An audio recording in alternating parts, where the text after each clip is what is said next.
ये सूचना आपको किसने दी कि मुस्लिम पक्ष ने दिया है या हिंदू पक्ष ने दिया है कि हम उपस्थित नहीं हो रहे? पहले तो ये प्रश्न होता है। ऐसा नहीं होगा कि मुस्लिम पक्ष बोला होगा कि हम उपस्थित नहीं होंगे। नहीं है कि वहाँ से किसी प्रकार का कोई लिखित आदेश आया है या कोई हिंदू पक्ष लगाया है चाहे मुस्लिम पक्ष लगाया है, ऐसा कोई नहीं आया है कि इन लोगों का मुकदमा कोई नहीं लड़ेगा। ये सब एक नंबर के धूर्त हैं और लोगों की आस्था के साथ खिलवाड़ किए हैं। वाराणसी में श्रृंगार गौरी मंदिर और ज्ञानवापी मस्जिद से जुड़ा मामला फिर से सामने आया। जी हाँ, बता दें कि सुप्रीम कोर्ट ने सौहार्दपूर्वक मध्यस्थता करने की बात दोनों पक्षों से कही है, किंतु इस वक्त मुस्लिम पक्ष इस बात से इनकार कर रहा है कि वे मध्यस्थता नहीं करेगा और उनका उस जमीन पर, उस मस्जिद पर पूरा अधिकार और वे अपना अधिकार वापस पाना चाहते हैं। जी हाँ, इस वक्त हमारी मौजूदगी वाराणसी के जिला मुख्यालय में है और यहाँ पर हम अधिवक्ता रामाश्रय पासवान द्वारा अन्य मुख्य वकीलों के साथ बैठ के बातचीत करेंगे और जानेंगे उनकी राय क्या है, वे इस बारे में क्या कहना चाहते हैं। मेरा नाम वत्स विनायक मिश्रा है। सर, मेरा पहला सवाल ये है कि जैसा कि आज ज्ञानवापी और श्रृंगार गौरी विवाद पर बैठक था हिंदू मुस्लिम पक्ष का, तो वे लोग क्यों नहीं आए? देखिए, ये एक न्यायिक प्रक्रिया है और न्यायिक प्रक्रिया के अंतर्गत अब उसमें मौके पर, चूंकि न्यायिक प्रक्रिया वो गुप्त रहती है और चूंकि ये मामला काफी हाईलाइटेड है और इसमें दो पक्षकार हैं, मुस्लिम और हिंदू पक्षकार दोनों हैं और दोनों की आस्थाएं और भावनाएं जुड़ी हुई हैं।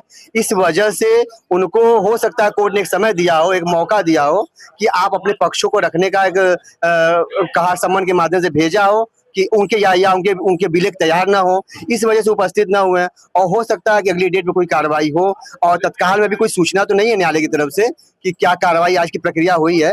जो भी सूचना होगी वो मीडिया के माध्यम से समक्ष आ ही जाएगा। जी सर, आपका नाम? अहमद। नियाज सर, ये बताइए कि मुस्लिम पक्ष यहाँ पे पहले उपस्थित न होने का प्रस्ताव सामने रखा, तो आखिर क्या वजह थी कि मुस्लिम पक्ष यहाँ उपस्थित नहीं होना चाहता है? ऐसा नहीं होगा कि मुस्लिम पक्ष बोला होगा कि हम उपस्थित नहीं होंगे। कोर्ट की एक प्रक्रिया होती है, प्रक्रिया तहत ये होता है कि हम उपस्थित नहीं हुए या उसमें कोई एडजर्मेंट लगाए होंगे, कोई एप्लीकेशन दिए होंगे, समय मांगे होंगे। कोर्ट की प्रक्रिया में ऐसा नहीं होता है कि एक ही डेट में सारी चीज समाप्त कर दी जाए। एक समय मांगे होंगे, कोई भी समय होगा, उसमें दोनों पक्ष जब आ जाएगा तो उसमें कोई बात होगी। उसके बाद एक कोर्ट की जो प्रक्रिया होती है लंबी चौड़ी प्रक्रिया होती है। दोनों पक्ष आएगा, उसमें सहमति असहमति की बात बाद में आती है। जब दोनों लोग बात अपनी रखेंगे उसके आधार पे फिर ये लोग कोई कोर्ट से कोई फैसला होगा, उस आधार पर माना जाएगा। तो क्या लगता है कि कोर्ट अगला तारीख क्या दे सकता है? कोर्ट अभी अगला तारीख, अब आज ही डेट था, अब क्या तारीख आया शाम तक मालूम हो जाएगा। फिर अगली डेट पे जो भी होगा उसकी तैयारी करके दोनों पक्ष हाजिर होगा, अपनी अपनी बात रखेगा। जी सर, आपका नाम? एडवोकेट रविंद्र त्रिवेदी। जी रविंद्र जी, ये बताइए कि क्या औपचारिक रूप से किसी ने ये लिखित दिया था कि हम नहीं उपस्थित होंगे? ये सूचना आपको किसने दी कि मुस्लिम पक्ष ने दिया है या हिंदू पक्ष ने दिया है कि हम उपस्थित नहीं हो रहे? पहले तो ये प्रश्न होता है कि आखिर ये सूचना आप तक आई कैसे कि हिंदू पक्ष बोल रहा है कि हम उपस्थित, मुस्लिम पक्ष नहीं हो रहा है तो वो नहीं हो रहे हैं। ये बेबुनियाद बातें हैं।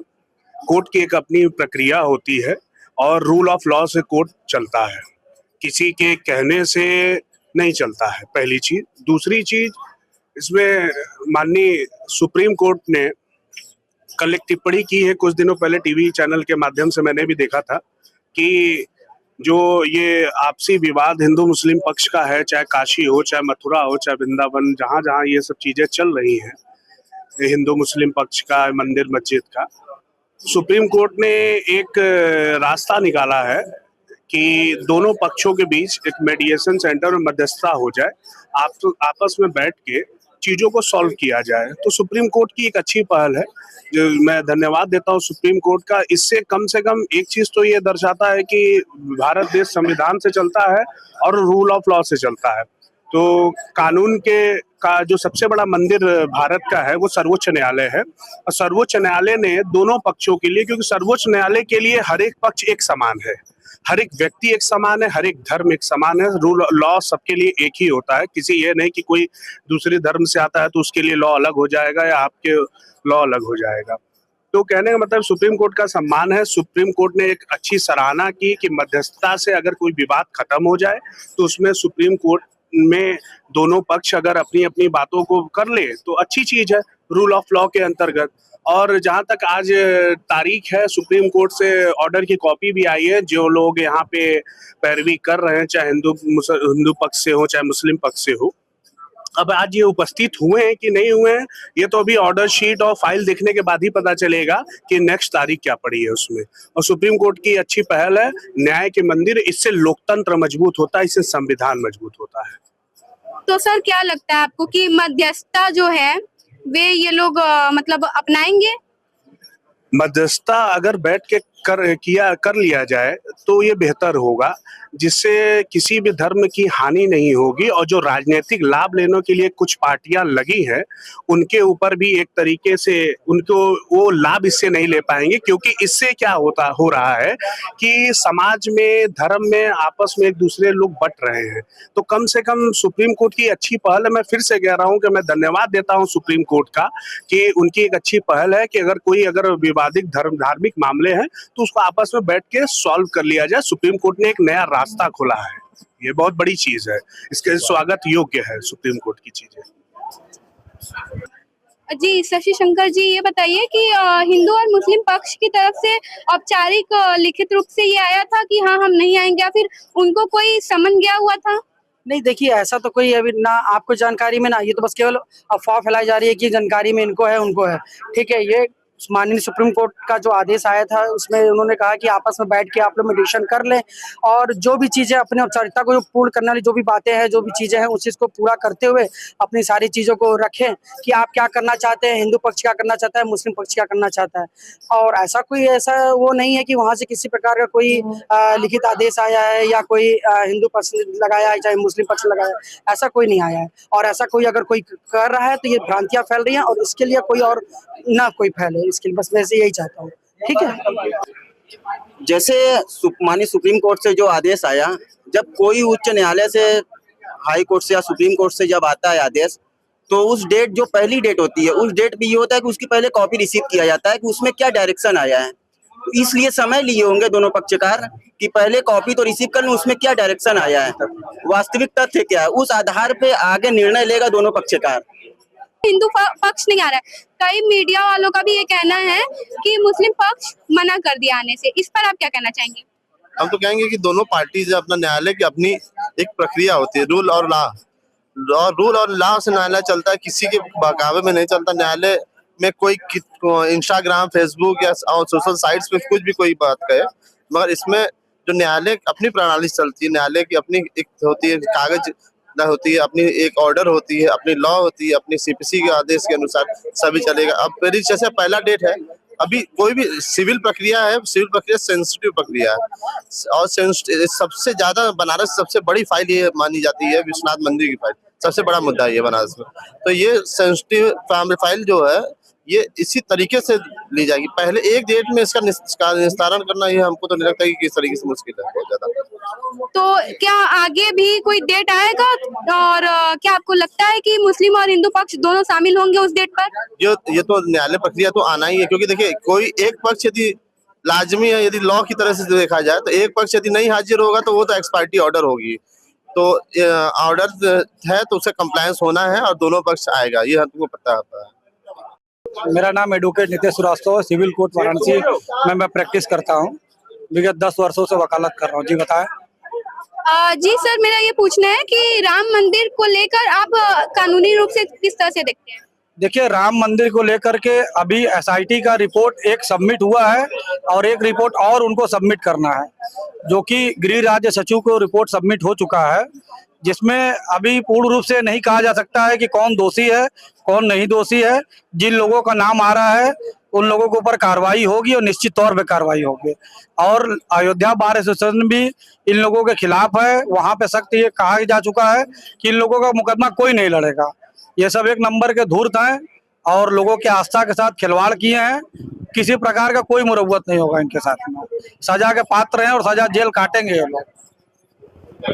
जी सर, ये कि श्रृंगार गौरी और ज्ञानवापी मस्जिद का जो मैटर है आप उसे किस नजर से देखते हैं? देखिए, श्रृंगार गौरी विश्वनाथ मंदिर के मैटर पे अभी भी विश्वनाथ मंदिर पे एक सुप्रीम कोर्ट के द्वारा ये निर्णय आया है कि आपसी सुलह समझौता से मथुरा काशी और का विवाद जो है उसको सल्टा दिया जाए। लेकिन इसमें मुस्लिम पक्ष के द्वारा ये कहा गया है कि हम कोई भी बैठक नहीं करेंगे। आज जिला प्रशासन के द्वारा बुलाया गया था मुस्लिम पक्ष को, लेकिन मुस्लिम पक्ष का कहना है कि हम कोई बैठक नहीं करेंगे, जो मामला होगा ये न्यायालय तय करेगा और न्यायालय ही जो आदेश देगा वही हम मान्य करेंगे। तो क्या मुस्लिम पक्ष ने ये लिखित तौर पे दिया था कि हम नहीं आएंगे? ये तो अभी जानकारी हो रहा है कि मुस्लिम पक्ष लिखित तौर पे ही दिया है कि मैं कोई भी बैठक में उपस्थित नहीं होऊंगा, जो न्यायालय का मान्य होगा, जो आदेश होगा वही मैं मान्य करूंगा। और एक तरीके से वो ठीक भी है, और इस तरीके के संवेदनशील मामले पे न्यायालय के द्वारा जो आदेश आए वही ज्यादा बेटर है। राम मंदिर को लेकर ये खबर आई हुई थी कि कोई भी वकील इनका केस नहीं लड़ेगा, जितने भी गुनहगार हैं। तो इस पर आप क्या कहना चाहेंगे? पहली चीज तो मैं आपको ये बता दूं कि हर एक भारत के हर एक वासी जो यहाँ का बासिंदा है, जो यहाँ रहता है, उसको हम वकालत अगर करते हैं तो हम वकालत जो करते हैं एडवोकेट एक्ट 1961 द्वारा हमारा पंजीकरण होता है और संविधान द्वारा मुझे कानूनी ये शक्ति प्रदान की जाती है कि हर एक व्यक्ति का मुकदमा मैं लड़ सकता हूँ। पहली चीज, चाहे वो अजमल आसिफ कस्साब हो, चाहे वो चंपत राय हो, ठीक है। तो ये तो मैं सीरियस से पहले तो खारिज करूंगा कि कोई मुकदमा नहीं लड़ सकता है। अगर आप नहीं मुकदमा लड़ेंगे तो न्यायालय उसको वकील प्रोवाइड कराएगा। ये नियम है, ये कानून है, जो संविधान है। हम लोग रूल ऑफ लॉ से चलते, हवाबाजी वाली बात हम लोग नहीं करते, पहली चीज। दूसरा पॉइंट ये है कि जो राम मंदिर में जो चीजें हुई, सबसे बड़ा प्रश्न चौकीदार ही चोर है। जो कहता था कि मैं भी चौकीदार, मैं भी चौकीदार, तो चौकीदारी तो चोर है। सबसे बड़ी चीज ये है। दूसरी चीज, चौकीदारी जो कर रहे थे जो लोग, आखिर में राम मंदिर ट्रस्ट का निर्माण या उसको किसने बनाया? सुप्रीम कोर्ट के आदेश पर केंद्र सरकार ने राम मंदिर ट्रस्ट का गठन किया, जिसमें कि चंदा चोरों को भर्ती किया गया।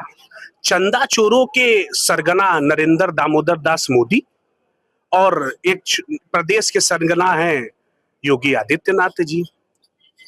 तो मैं तो ये कहूंगा स्पष्ट रूप से कि ये दोनों मिली भगत से ये चोरी। आप ये सोचिए, मेरा एक प्रश्न उन सभी हिंदू लोगों से है जो सनातनी है, जो धर्म को मानते हैं, कि क्या उनके दिल पे ये ठोस मतलब कष्ट उनको नहीं हुआ होगा जो उन्होंने दान के लिए पैसा मंदिर निर्माण के लिए दिया, उसको चंपत राय ने चंपत कर दिया। आखिर इसका जिम्मेदार कौन है? इसकी जिम्मेदारी क्यों नहीं तय की गई? और एसआईटी वैसाइटी ये सब प्रोपोगंडा है, ड्रामा है। 4 दिन की चांदनी फिर अंधेरी रात।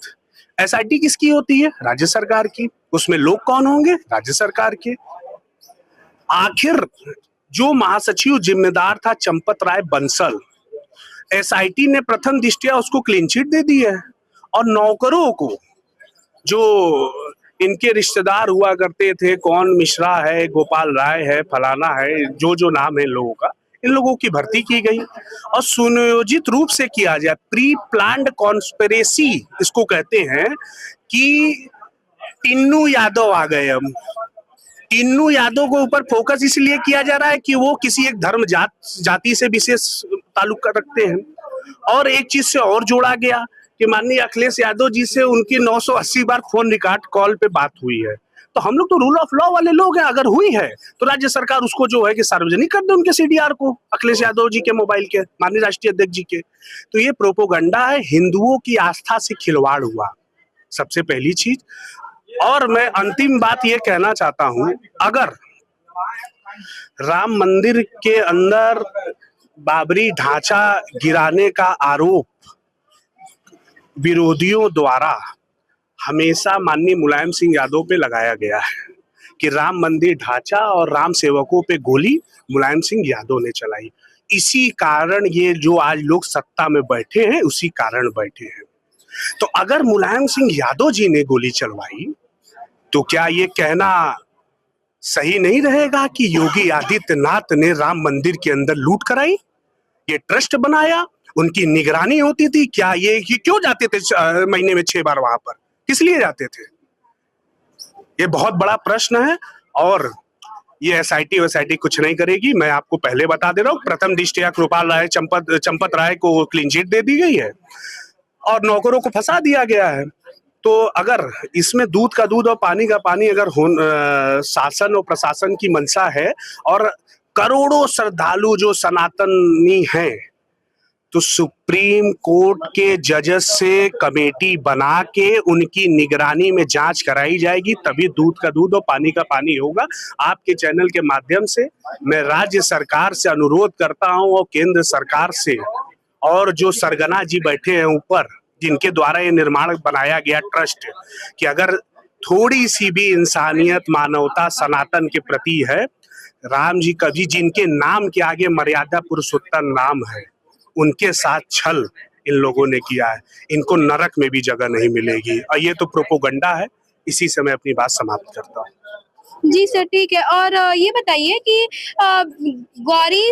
श्रृंगार गौरी मंदिर और जो ज्ञानवापी मस्जिद है, इन दोनों को लेकर अभी जनता में भी ये होड़ मची हुई है कि मुस्लिम को मिलेगा तो हिंदू को मिलेगा, और मुस्लिम पक्ष ने क्या सोच बना के रखी है इस मामले को लेकर? देखिए, हम लोग गंगा जमुनी तहजीब वाले लोग हैं। काशी जो है परंपरा और संस्कृति की राजधानी भी है, तो हम लोग एक पक्षीय बात को नहीं सुनते हैं। हमारे आराध्य महादेव काशी विश्वनाथ हैं। भगवान भाव का भूखा होता है, प्रोपोगंडे का और कॉरिडोर का नहीं। ठीक है, हैसियत तो क्षमता इंसान के अंदर है क्या कि भगवान को कहीं से उठा के स्थापित कर देगा? ये प्रोपोगंडा, राजनीतिक पॉलिटिकल स्टंट इसको कहेंगे।